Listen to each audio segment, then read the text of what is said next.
Canadian Association for Refugee and Forced Migration Studies, CARFM's first Special Topics webinar in 2024. It's great to see you all here today. My name is Dr. Stephanie Petsamai-Stobie, and I am a professor in Conflict Resolution Studies and the Redekop School of Business at Canadian Mennonite University in Winnipeg, and the current president of CARFM's. CARFM's is a national association that fosters independent community of scholars dedicated to advancing and disseminating refugee and forced migration research, partners and collaborates with researchers, teachers, practitioners, policymakers, and advocates for refugee rights, and supports publications, conferences, and networking in Canada and around the world, among other initiatives. To highlight a few of our activities, CARFM's hosted 2 conferences within 6 months of each other, an ambitious endeavor. A virtual conference on crisis and forced migration, manifestation of power in a changing world, in collaboration with the Human Rights Program at United College at the University of Waterloo, chaired by Dr. Anna Perkey in November 2022. And then an in-person hybrid conference on racism, rights, and the responsibility to protect under the umbrella of the Federation of Humanities and Social Sciences Annual Congress at York University, co-chaired by Dr. James Simeon and myself in May 2023. Selected papers from this conference will be in a special issue of Peace Research, the Canadian Journal of Peace and Conflict Studies, co-edited by James Simeon and myself.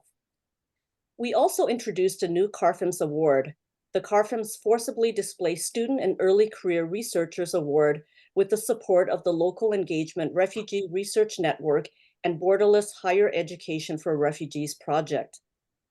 Over the past 2 years, CARFM's has been active in a virtual skills-based workshop for students and early career researchers and educators on topics such as how to draft a successful conference proposal, how to design and deliver an effective conference paper, and how to publish your work in partnership with the editorial staff at Refuge, Canada's Journal on Refugees. We also continued with our successful CARFM's Meets virtual events to highlight the work of graduate students across the country with different universities, including those in refugee studies seminar courses at Mount Allison University in New Brunswick. Dr. Julie Young from the University of Lethbridge chairs this initiative.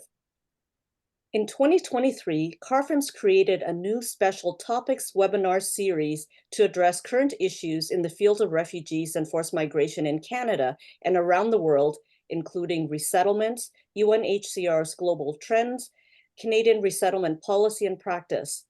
The first webinar was hosted by Brian Dick, MCC Canada National Migration and Resettlement Coordinator and CARFM's Practitioner and Advocacy Office on our executive committee, on the opportunities and challenges of naming in Canada's private sponsorship of refugees program.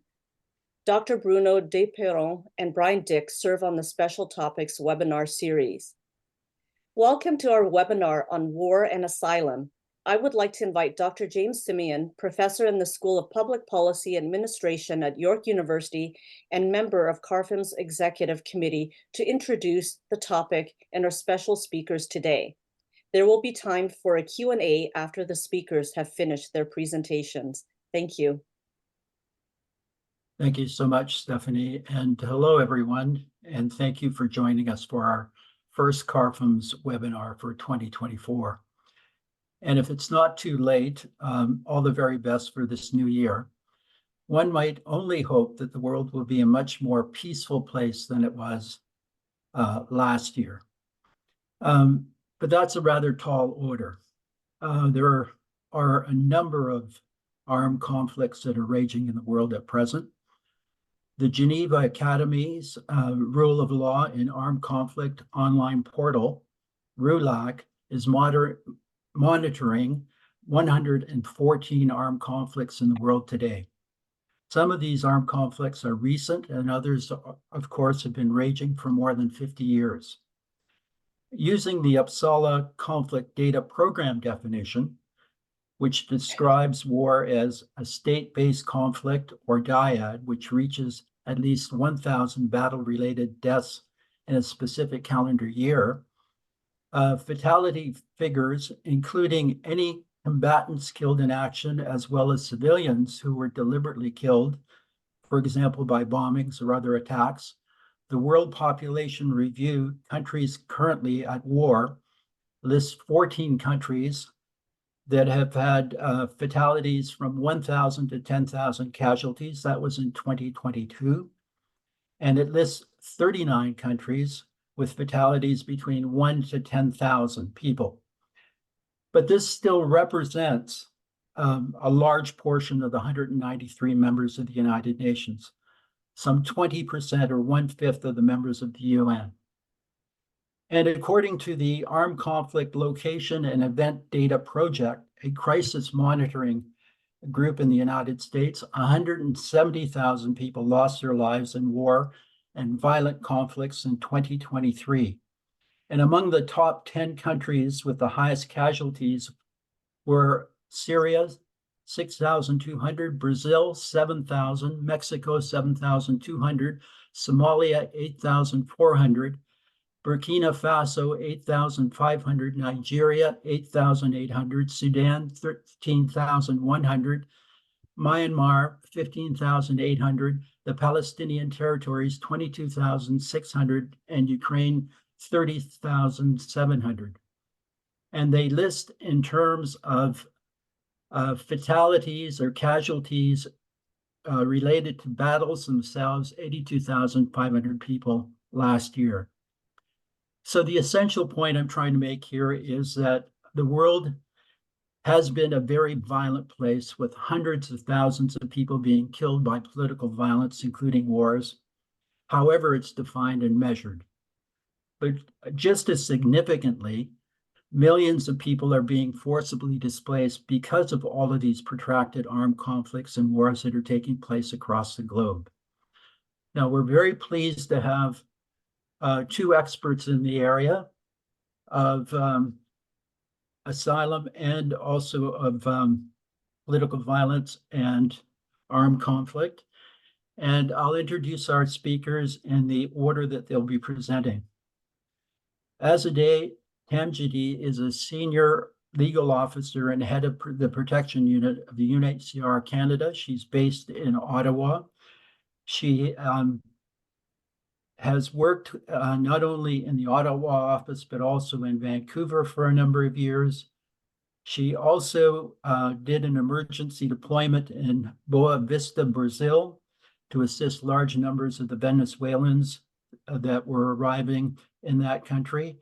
And prior to being with UNHCR, she worked as a lawyer at the Centre Francophonie de Toronto, where she represented asylum seekers before the Immigration and Refugee Board of Canada and the Federal Court of Canada. And she, as a law student, she also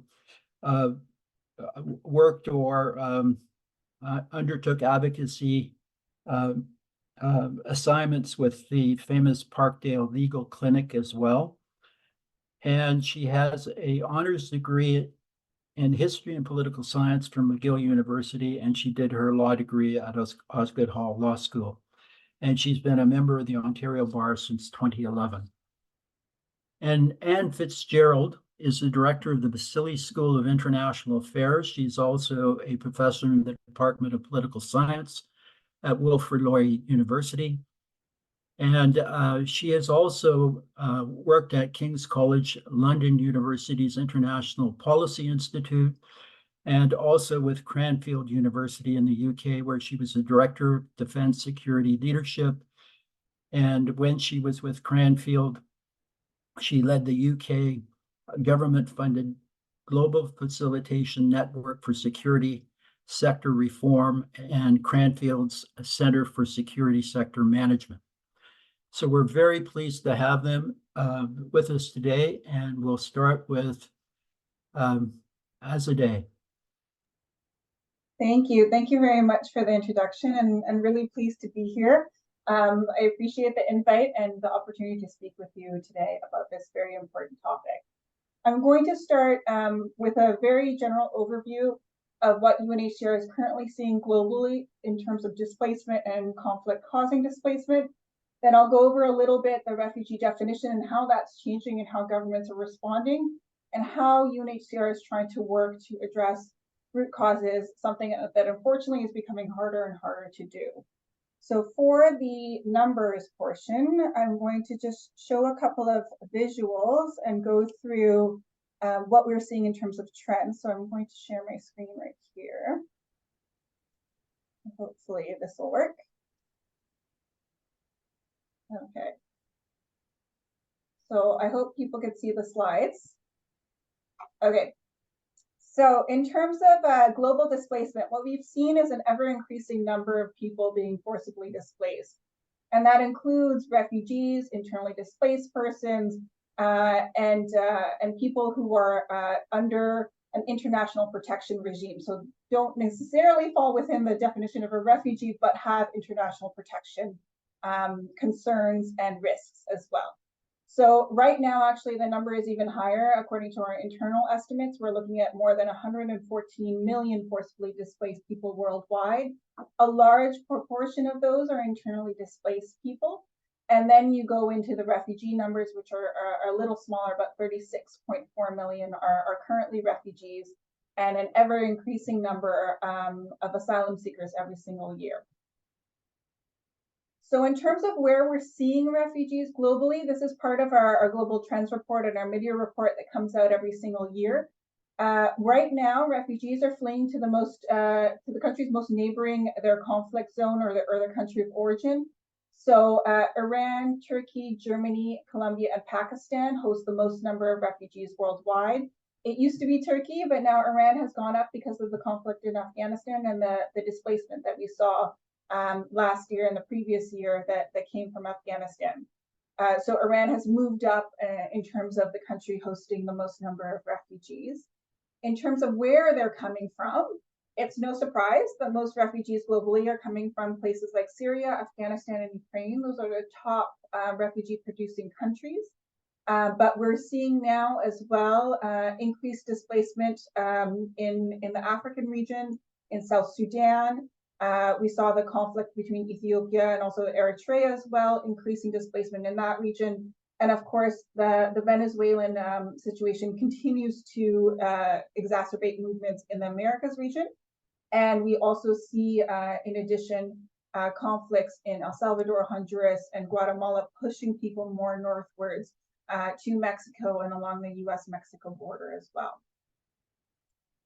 Now, in terms of solutions that UNHCR has tried to pursue, one of them is definitely resettlement and also voluntary returns of people to places where they originate from if peace is able to be achieved. That, unfortunately, is something that we're able to do less and less of. Most refugees do want to return to their home country if they're able to do so in safety, but that's becoming much more difficult to do. So in terms of resettlement, we've only been able to provide resettlement spaces for about close to 60,000 individuals. There's less and less governments that are willing to take in more refugees. So we've seen the resettlement spaces offered to UNHCR dwindle over time. And we've also seen the amount of people needing resettlement grow as well. So it's a little bit, in terms of what we're seeing, a bit difficult to find solutions for individuals worldwide. Now, just to give you a little bit of Canadian context, Canada only sees about 2% of asylum claims globally. We also we're probably one of the highest numbers in terms of resettlement compared to other countries, but it's still not quite a bit. The US has increased their number of resettled refugees as well, so they'll surpass us in terms of how many resettled refugees they take. And in terms of asylum, our numbers are fairly low. Last year, as a total, we got 144,000 asylum seekers, which is about a 56% increase compared to the previous year in 2022. So we're seeing our numbers go up in terms of individuals making their way to our borders, trying to find some safety. So that's just to give you a little bit of an overview in terms of what we're seeing for global displacement numbers and where people are coming from. But in terms of the responses that we're seeing by governments, we're seeing more of a restricted space for solutions for asylum seekers and for refugees. We're seeing difficulties in finding, as I mentioned, resettlement spaces, difficulties in having more open asylum policies as well. I'm sure many of you have heard of policies in Europe where they're trying to do more offshore processing, such as the UK-Rwanda deal. These types of policies are concerning to us. They are a threat to the whole refugee and asylum regime. It's something that we're hoping to continue to challenge against and ensure that governments and people and countries remain open to refugees and asylum seekers in terms of accepting them into their countries, just because the need continues to grow. Conflicts continue to grow, and unfortunately, we're not seeing solutions or political solutions to those conflicts that enable people to go back home, so they are forced to look to alternatives outside of their home countries. In terms of a more detailed response that we're seeing from countries regarding the refugee definition, on top of trying to offshore processing of asylum claims, we're also seeing the Refugee Convention itself being challenged by certain political figures on the right, questioning whether the Refugee Convention is still fit for purpose given the times that we face nowadays. Indeed, some people who are fleeing war or conflict would not fit into the traditional refugee definition. However, I would argue that the Refugee Convention is a document and an instrument that has existed for more than 70 years and has been extremely flexible in the way it's been able to respond to mass or forced displacement of individuals fleeing conflict. So we've seen that that document has been able to respond, for example, to situations of people fleeing Syria, people fleeing Ukraine, and we've seen the flexible way in which the refugee definition has been applied to individuals fleeing conflict zones. In addition, we're seeing a little bit of, in terms of some countries being able to have other tools in their toolbox to respond to conflict displacement, to enable different types of protection.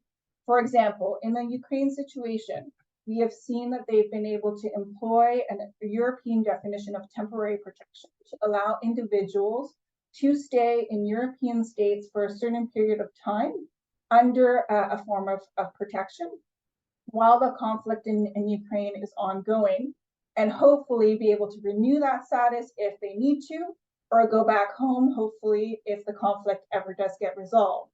We've also seen, for example, Colombia put in place temporary protection for over 10 million Venezuelans in their country to enable them to stay in Colombia for a period of 10 years until things stabilize in their home country and they're able to go back. So we're seeing more flexible instruments like that being used to respond to displacements that are being caused by conflicts.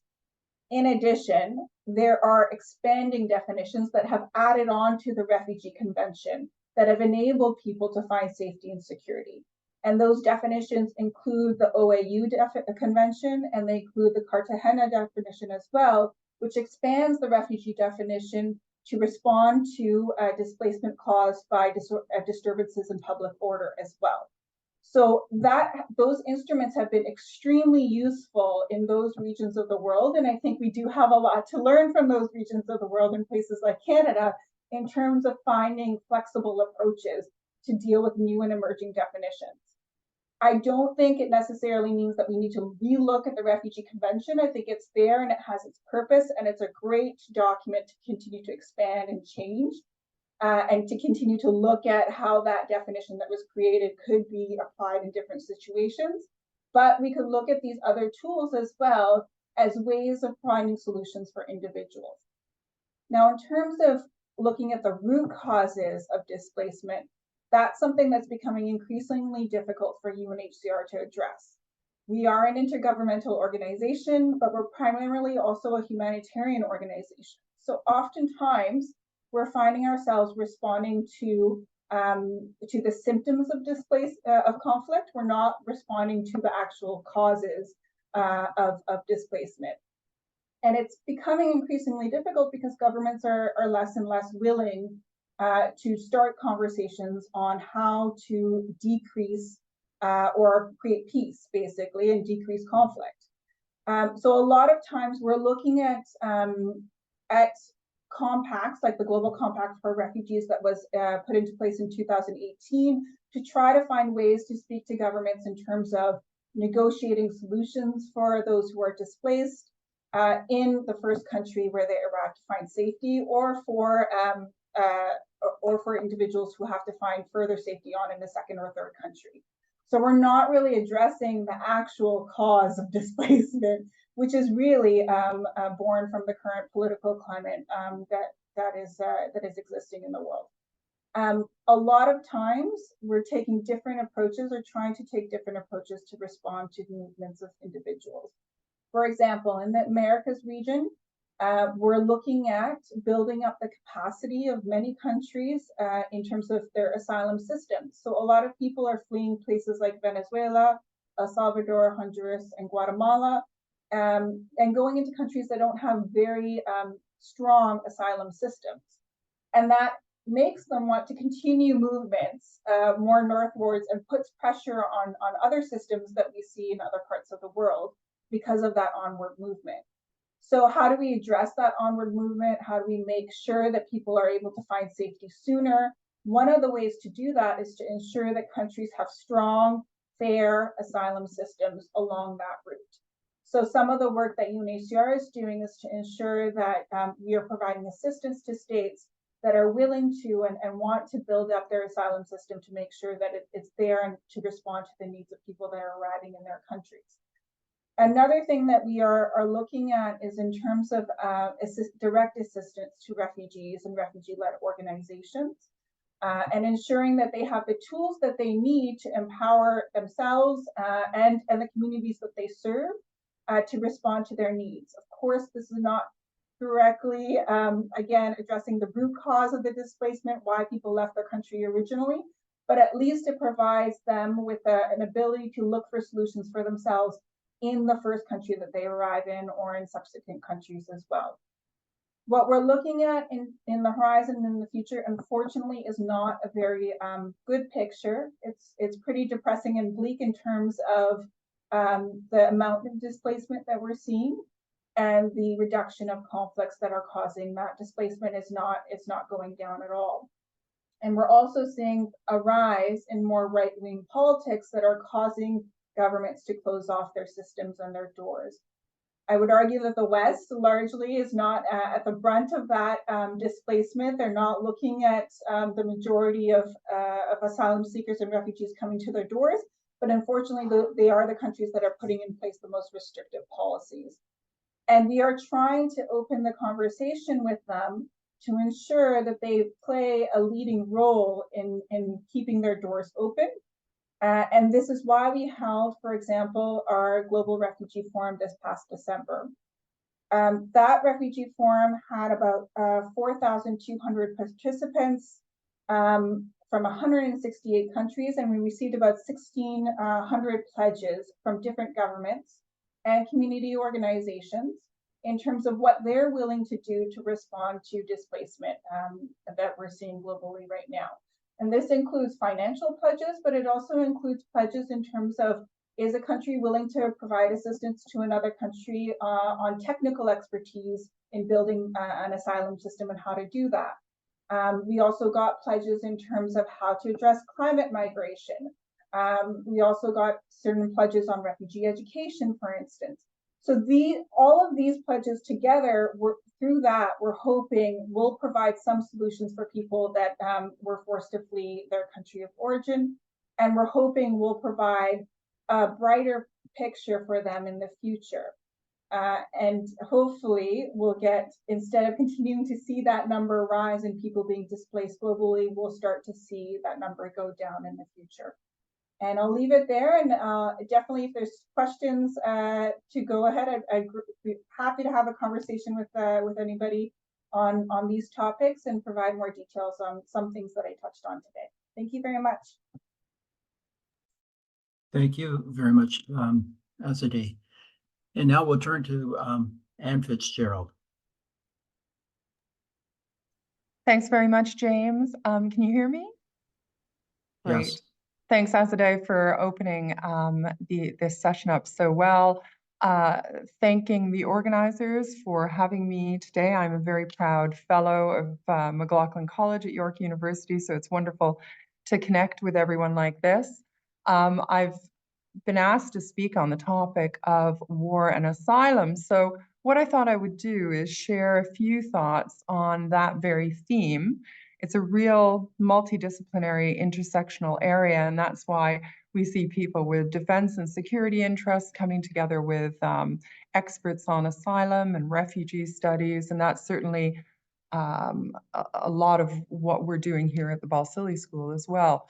I'd like to really try in my 15-minute slot to raise some intersectional issues concerning war, the mobility and movement of people and technology, and hopefully I can be fairly short with my comments in order to enable as full a discussion as possible and bring in as many perspectives contributing to this important topic. I want to start by recognizing that there's a lot of literature out there at the moment on the future of conflict and new forms of conflict, new threat vectors, and how these threat vectors impact in different ways on civilian populations. And I think this is where warfare really has a meaningful intersection, a very tragic and devastating intersection, but something that warrants a lot of further research. Because in my view, what has been referred to in the past as irregular warfare has become more regular warfare. It hasn't become what we know as conventional warfare, but it's certainly become more regularized. And we're seeing it all over the televisions, even with the conflicts that are being covered today on a daily basis in the world. And we are likely to see this only increase. So regular warfare has in the past been defined as a violent struggle among state and non-state actors for legitimacy and influence over the relevant populations. So in practice, this also involves taking control of institutions and infrastructure, especially the basic critical infrastructure in a country. Whereas conventional warfare has been seen as a form of warfare conducted by way of using conventional weapons and conventional battlefield tactics between two or more states, usually in open confrontation. And normally the forces on each side are very well defined, often institutions backing them, and fight using weapons that primarily target the opponent's military. On the other hand, an insurgency form of conflict is still very violent, usually an armed rebellion by small, often lightly armed groups who engage in what's referred to as guerrilla warfare, primarily from rural bases against a larger authority. And although many of these start in rural areas, they move to urban centers quite quickly. And we've seen this probably most vividly in Sudan over the past year, with the RSF moving into the urban centers like Khartoum and playing a role that is equal in intensity and in gains and losses to the role of the so-called regular forces. The key descriptive feature of insurgency is its asymmetric nature, so involving small, irregular forces facing usually better equipped regular military adversaries. And so due to this asymmetry, often the insurgents avoid large-scale direct battles, opting instead to blend in with the civilian population, where they gradually expand territorial control and their force capability. So there's a big issue of collaboration with local populations. And this is why this kind of warfare is called war amongst the people. And I want to come back to that notion as it connects with humanitarian protocols and refugee conventions. It also, this sort of warfare involves political, economic, and social actions of different kinds due to the blending of the insurgents with the civilian population. these kind of conflicts lead to considerable violence against civilians, both by the state and by the insurgents. And as James mentioned at the beginning of this session, there's a considerable number of ongoing conflicts and new conflicts. And many of these conflicts can be defined as or characterized as insurgency warfare and insurgency movements. Even just take the coup belt of Central and West Africa and the Sahel region. These are insurgency movements, and they stand out, as well as some of the broader conflicts and regional tensions that we see play out on the news today. In the most basic sense, insurgents succeed by a direct or indirect strategy through which they erode the strength of a governing regime until they can try to confront it on equal terms, until equivalency of some sort is achieved, usually over a considerable period of time. And this is why insurgencies to date have lasted between 7 years and 30 years. With a median somewhere in the middle. Insurgency models, this brings some differentiation in as well. Information becomes a very, very potent tool of conflict. And this is therefore a necessary tool for counterinsurgency strategies against insurgency movements.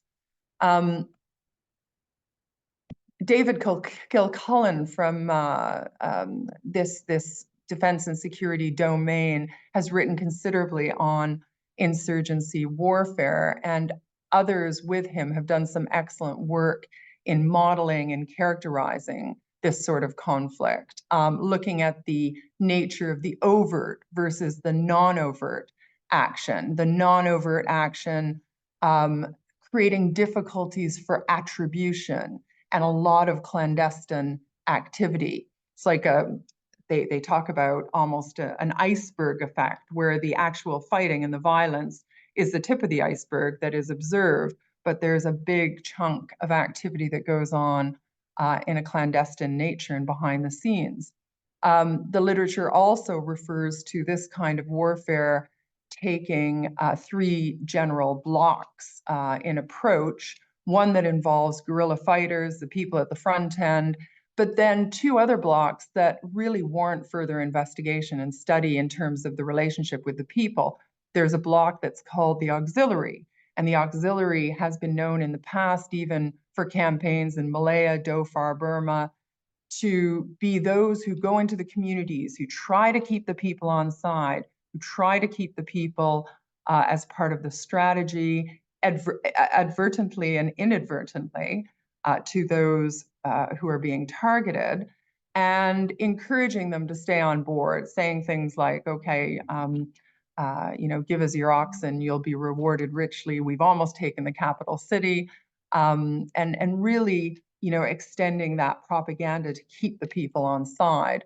The other block of this 3-block model is called the underground. And this is important because historically the underground played a role of watching people's behavior and trying to rope in potential allies and trying to delegitimize potential enemies. And the interesting thing these days is that emerging transformative technologies has meant that this 3-block warfare plays out on the internet and in the digital space, making these conflicts that are sometimes very localized, immediately transboundary in nature and globalized. I should also briefly mention that terrorism has been traditionally been defined as unconventional and irregular warfare. And we see more and more patterns, even now with the ensuing conflicts in the Middle East and Africa, localized forms of terrorism, although a lot of the commentary is suggesting that some of these localized forms of terrorism lack the infrastructure and capability to move beyond those localized forms. So although we have seen elements of localized terrorism and insurgency conflict for many years, involving information, propaganda, displacement, and localized violence, these phenomena have now taken on new levels based on transformative technology, which has greatly enhanced the size, speed, and scale of warfare, and has also introduced a number of new challenges concerning accountability, the application of international laws, and attribution. This also impacts on civilians, of course, in a disproportionate manner, especially as the governance of emerging transformative technologies has barely kept up to the advances. So usually we've lived in a world over the years where there's a technology advancement, it impacts on society, and then the equilibrium is reestablished. Government and lawmakers find ways of controlling those technology advancements and their impact on society. At the moment, we're seeing a big sweep up, and international government and national governments are struggling to keep up. So there is an absence of an international agreement on the application of artificial intelligence. There's an absence of an international agreement on data standards. So national governments are starting to try to take these regulatory practices into their own hands. And we're getting a lot of asymmetry across the world in how this is being handled, not just in how it applies to warfare, but how it applies to global trade and other areas of multilateral cooperation. So there's some interesting work that's been done by Nadine Beeler, who concerns herself with asylum seekers and IDPs and the movement and mobility of people. But she classifies those on the move into different categories, including a group called the stayees. And she said some people stay in conflict zones voluntarily, others do so involuntarily because they lack the resources to flee or because violent actors restrict their freedom of movement. And then another group acquiesces to their immobility. And I would say that that acquiescence and the restriction of movement, because restrictions put in place by violent actors, are certainly germane to insurgency-style conflicts that we're seeing sweep across the world today. So all of this is really challenging humanitarian protocols and international law, because delegitimization strategies often target critical basic infrastructure that both civilians and aid representatives must rely on, like bridges, roads, health clinics, and hospitals. And it's this infrastructure that is targeted because it's a government's responsibility to provide basic infrastructure and social fabric to the people. And if insurgent groups attack them, then the people, and don't forget this is war amongst the people, don't see the government in perhaps the legitimate way that it may have done in the past. Roads and other infrastructure are also targeted because fighters need to be sustained through fuel, funds, rations in an often sealed off environment. So we've seen in a number of different conflicts this phenomena of aid diversion in a way to sustain fighters that are hoping for legitimization of their cause. So attribution becomes very difficult in these instances. So one last dimension of contemporary insurgency warfare today, as I said, was the transboundary nature of local conflicts, particularly in diverse societies, which are host to diaspora communities. And that diversity is absolutely wonderful, but we're seeing a change in ways of life that when movement and mobility came to different countries in the past, there wasn't such a tight connection because of the absence of advanced technology with their home countries. More and more, we're seeing people deeply connected, and those connections play out in different ways. They also mean that civilians living far away from localized conflict centers also come under attack and can also benefit from protection based on the way they are targeted and persecuted, whether this is through digital intimidation or direct intimidation and attack. So I will stop there, but I think there are many considerations for international laws and humanitarian protocols based on, one, the regularization of irregular warfare, two, the accountability and governance challenges in responding to this type of warfare, and three, the technology and its impact on the size, scale, and speed of the warfare to create transboundary effects very quickly, and which bring new requirements for the protection of civilians. Thanks very much, James. And thank you very much, Anne. We'll now open the floor for comments and questions. And I noticed that someone has already put a question forward to Azadeh. Rather than reading all of this, I'm going to ask the person asking the question whether or not they can unmute themselves and perhaps just pose the question themselves directly. Abril, do you want to do that? Yeah, sorry, can you hear me? Yes, we can. Yeah, oh, great. Yeah, my question was for Azadeh. Thanks a lot for introducing it. And sorry, I don't have a camera on this computer who can't open it. But yeah, it is about the situation in the US and Mexico, and not just at the border, but largely in the country. So there are thousands of migrants and asylum seekers stranded there, and as I said, all over the country. And I'm wondering, what is the role of UNHCR in ensuring that these populations exercise their right to seek asylum in the US?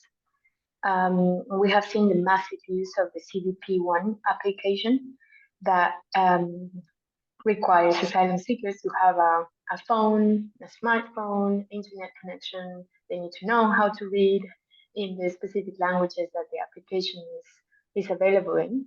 And this arguably violates the right to seek asylum in the US. So what is the role of the UNHCR in this very complex situation?